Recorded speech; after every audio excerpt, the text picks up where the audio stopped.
Hello बच्चों, आइए देखते हैं एक प्रश्न। त्रिभुज ABC में जिसका कोण भी समकोण है, यदि tan A बराबर 1/वर्गमूल में 3, तो मान ज्ञात कीजिए sin A गुणे cos C plus cos A गुणे sin C।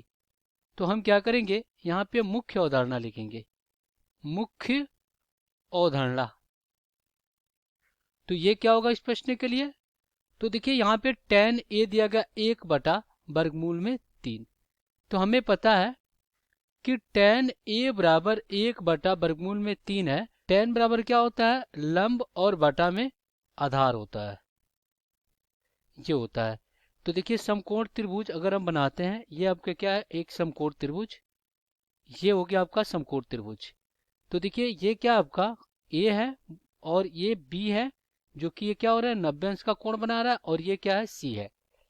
तो एक चीज देखिए, 90 अंश के सामने की भुजा कर्ण होता है, जिसको हम H से प्रदर्शित कर रहे हैं। और देखिए कोण A की सामने की भुजा क्या होता है, लंब होता है, जिसको P से प्रदर्शित कर रहे हैं। और ये आपका आधार होता है, जिसको हम B से प्रदर्शित कर रहे हैं। ये हो गया।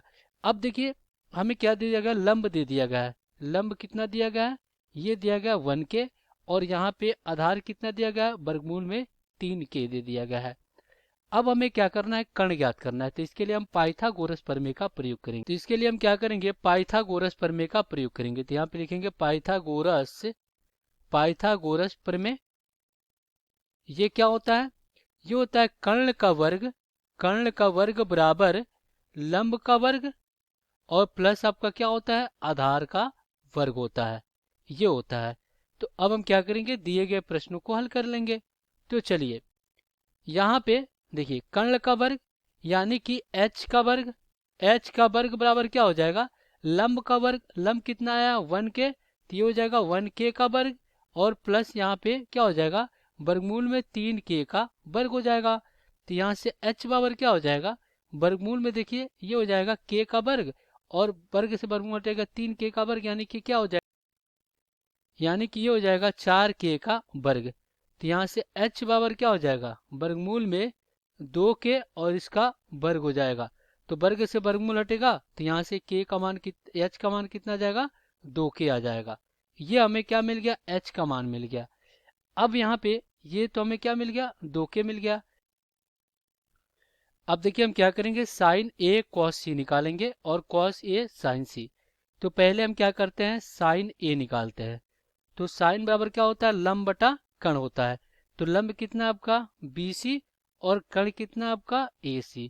तो ये हो गया। अब हम क्या करेंगे, cos से निकालेंगे। तो ये आधार बटा कर्ण होता है, तो आधार क्या है आपका AB, और कर्ण कितना AC। अब हम क्या करेंगे, cos C निकालेंगे। cos C तो आधार बटा क्या होता है, कर्ण होता है। तो आधार कितना है आपका, आधार देखिए, अब इस कोण के लिए ये क्या हो जाएगा, आपका आधार हो जाएगा। तो ये हो जाएगा आपका BC, और बटा में कर्ण आपका AC। ये हो गया। अब हम क्या करेंगे, साइन C निकालेंगे। तो साइन C क्या हो जाएगा, देखिए साइन C, अब ये क्या होगा, आधार और ये लंब हो जाएगा, यानी AB बटा AC। तो AB और बटा में क्या हो गया, AC। अब हम यहाँ पे रखेंगे, ये क्या है, साइन A गुणे cos C, और प्लस cos A गुणे साइन C। अब देखिए साइन A क्या है आपका, साइन A है, ये है BC बटा AC। तो ये हो गया आपका BC और बटा में AC, और फिर गुणे cos C। cos C क्या निकला था, BC बटा AC। तो ये हो जाएगा आपका BC और बटा में AC, और प्लस cos A आया था यहाँ पे AB बटा AC। तो यहाँ पे लिखते हैं AB और बटा में AC, और गुणे में यहाँ पे साइन C कितना आया था, AB बटा AC। तो यहाँ पे लिखते हैं AB और बटा में AC। चलिए यहाँ पे रखते हैं। यहाँ पे BC कितना है, देखिए BC है 1K, और AC कितना है 2K। तो यहाँ पे क्या हो जाएगा, 1K और AC कितना है 2K, और गुणे में क्या हो जाएगा 1K, और फिर क्या हो जाएगा 2K, और प्लस यहाँ पे क्या हो जाएगा AB। AB कितना है आपका, वर्गमूल में 3K।